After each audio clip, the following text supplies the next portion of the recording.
सोचिए एक आईफोन खरीदने के लिए आज की डेट पे इंसान क्या क्या कर रहा है। कहीं किडनी बेच रहा है, कहीं खून बेच रहा है, तो कहीं घर के गहने बेच दे रहा है। और एक आईफोन लेने के लिए लोग कहाँ कहाँ तक पहुंच रहे हैं ये तो आप सबको इंटरनेट पे दिख ही जाता होगा। पर क्या हो कोई वैसा ही आईफोन खरीदे और उसका आईफोन चोरी हो जाए, तब वो आदमी किस हद तक जा सकता है? क्या वो इतना आगे जा सकता है कि उस चोर की पूरी फैमिली को जिंदा जला डाले? और यही नहीं, उस केस को सॉल्व करने में पुलिस को 1000 से भी ज्यादा दिन लग जाए और तब भी जाके वो चोर पकड़ा ना जाए।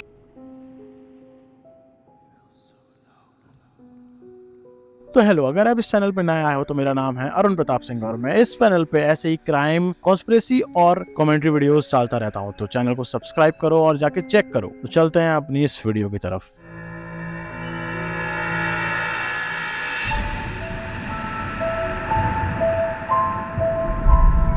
तो ये लड़का है जिसका नाम है केविन बुई, और केविन किसी को आग लगाने वाला है क्योंकि उसने उसका आईफोन चुरा लिया है। केविन 16 साल का है और वो बिल्कुल भी अच्छा लड़का नहीं है। असल में वो एक गैर कानूनी ड्रग बेचने वाला और खरीदने वाला इंसान होता है। तो एक ही दिन वो वैसे ही अपने गैर कानूनी ड्रग बेचने जाता है, पर अचानक से उसका जो जितना डील है वो बिगड़ जाती है और उस चोर ने उसको सिर्फ मारा ही नहीं बल्कि उसका फोन भी चुरा लिया। और केविन इस बात से इतना ज्यादा गुस्सा हो जाता है कि कोई उसके साथ ऐसा कैसे कर सकता है, और वो प्लान बना लेता है अपनी इस ईगो को सेटिस्फाई करने के लिए उस चोर को ढूंढने का। और केविन बदला लेने के लिए तैयार है, लेकिन सबसे पहले उसको खोजना है, मतलब ढूंढना है कि उसका आईफोन है कहाँ। तो वो आईफोन की फाइंड माय फोन पे जाके लॉग इन करता है और सर्च करता है। उसको वो ऐप से अपने फोन की लोकेशन भी मिल जाती है और तब वो प्लान बनाता है। पर उसको उस प्लान को एग्जीक्यूट करने के लिए और ज्यादा लोग चाहिए होते हैं। तो वो अपने दोस्त 14 साल के गैविन और 13 साल के डिलन को बुलाता है और उसको बताता है कि भाई मेरा ऐसा सा फोन चोरी हो गया और मुझे ये फोन मिल गया है लोकेशन पे फाइंड माय फोन से, और वो एक पास के ही मोहल्ले में है। तो वो दोनों भी उसके साथ मिलके उस फोन और उस चोर को ढूंढने के लिए रेडी हो जाते हैं। और फिर वो लोग प्लान बनाते हैं कि कैसे वो तीनों चोर के घर के अंदर घुसेंगे और कैसे वो घर में पेट्रोल छिड़केंगे और उसके बाद पूरे घर में आग लगा देंगे। तब शायद जाके उनका बदला पूरा होगा। पर मैं नहीं जानता कि इसके बाद क्या होने वाला है। बट अब उनका प्लान शुरू होने वाला है और वो अपने प्लान को एग्जीक्यूट करने के लिए आगे बढ़ते हैं। बाजार से जाके सामान लेके आते हैं, ड्रम्स खरीद के लाते हैं पेट्रोल के, ठीक है, और माचिस वाचिस सब खरीद के लाते हैं, ग्लव्स खरीद के लाते हैं, मास्क वास्क पहन के जाते हैं। तो क्या होता है, उस घर के सामने पहुंच जाते हैं। और इतना ही नहीं, उन्होंने उस घर के अंदर, ताकि कोई कंफ्यूजन ना हो इसलिए उसके अंदर की भी ऑनलाइन फोटोज जो है वो चेक करी उन्होंने। रात के 2 बजे के आसपास बज रहे होते हैं और केविन, गैविन और डिलन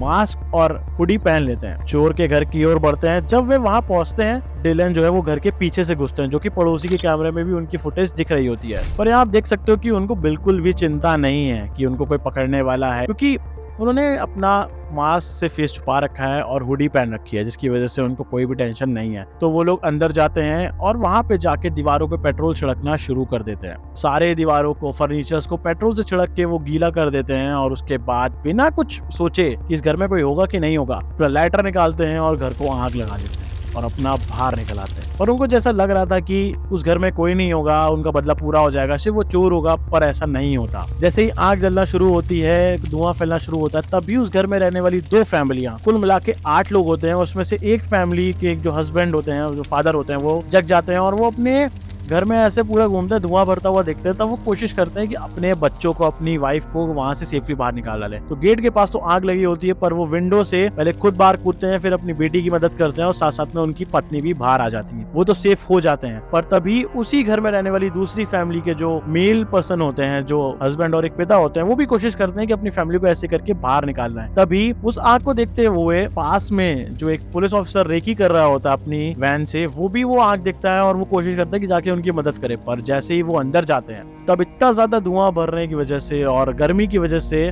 उनकी हालत खराब हो जाती है। और तब वो लेकिन देखते हैं उसी में बीच में कि कोई फर्श पे पड़ा हुआ है बेहोश, पर इतनी ज्यादा आग होती है कि उनको ना चाहते हुए भी बाहर आना पड़ता है। और जब वो आग ठंडी होती है, आसपास के लोग आते हैं, तब पता चलता है कि उस घर में 5 लोग बाहर बच के नहीं निकल पाए और उनकी आग में जल के धुएं की वजह से उनकी उसी घर में डेथ हो जाती है। और पुलिस इसको एक नॉर्मल केस समझती है, क्योंकि जो केविन और उसके 2 दोस्त होते हैं वो तो रात के अंधेरे में मस्त आराम से बाहर निकल जाते हैं। अंधेरे में कोई पता नहीं लगा पाता, क्योंकि सबका ध्यान तो उस बड़ी सी आग पे होता है। तो ना पुलिस, ना अड़ोस पड़ोसी के लोग, सब उसी में फिक्स हो जाते हैं और वो कैमरे की फुटेज भी कोई चेक नहीं करता। तो काफी दिन निकल जाते हैं, पर पुलिस को ऐसा लगता है कि शायद ये नॉर्मल आग नहीं थी, किसी ने ये जानबूझ के लगाई। तब पुलिस क्या करती है कि वो वारंट निकालती है और गूगल के पास जाती है कि गूगल पे देखें, किसी ने सर्च किया हो सकता है शायद उस घर के बारे में।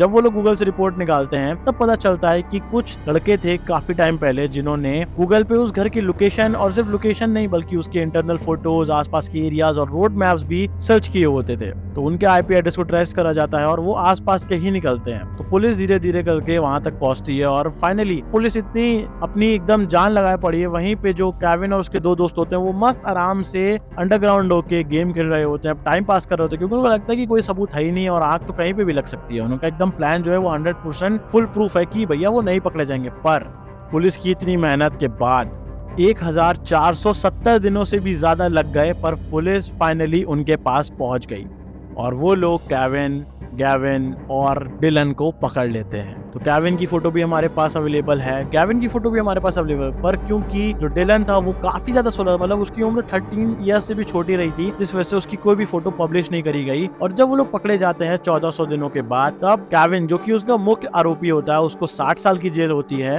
गैविन उसको 40 साल की जेल होती है, और जो डिलन होता है पहले तो उसको 2 साल जो आपका जुवेनाइल प्रिजन होती है उसमें रखा जाता है, फिर उसको काउंटी कम्युनिटी गाइडलाइंस के चलते हुए वहां पे उसको 10 साल की जेल होती है, ताकि वो 10 साल अपने आप को बेटर कर सके और जब वो 24-25 साल का हो जाए ताकि वो एक अच्छा आदमी बन के निकले। पर शायद ऐसा नहीं होता और ये केस सॉल्व हो जाता है आखिरकार 1400 दिनों के बाद। और वो जो फैमिली होती है जिसके पूरे 5 लोग बिना किसी वजह से मर जाते हैं, तो मैं आपको बता दूं कि फाइंड माय फोन ऐप से जो घर केविन को मिला होता है वो उस चोर का घर नहीं होता, बल्कि एक गलत घर होता है जहाँ पे एक निर्दोष फैमिली मारी जाती है। तो कभी भी आप ऐसे रेज में आए तो पहले एक बार अपने प्रूफ पक्का कर लें और पुलिस के पास जाएं। पर केविन क्योंकि ये गलत काम करता था, इस वजह से उसकी सोच भी गलत थी और वो पुलिस के पास नहीं गया। तो सोचो 16 साल की उम्र में एक लड़के ने अपने 2 दोस्तों के साथ, जिनकी उम्र 14 और 13 साल होती है, उन्होंने मिलकर एक पूरी फैमिली के नहीं बल्कि एक पूरा घर जला डाला अपने एक सिर्फ ईगो को सेटिस्फाई करने के लिए। तो आज की हमारी वीडियो में बस इतना ही था। अगली वीडियो आप किस केस के बारे में जाते हो तो कमेंट करके जरूर बताओ। अगर नए हो तो चैनल को लाइक करो, सब्सक्राइब करो, वीडियो अच्छी लगे तो कमेंट करो, नहीं अच्छी लगे तो भी कमेंट करो, हम उस पर वर्क करेंगे। और सेटअप आई थिंक अब से ये ऐसा ही रहने वाला है। तो स्टे सेफ, बी हैप्पी, जय हिंद, जय भारत।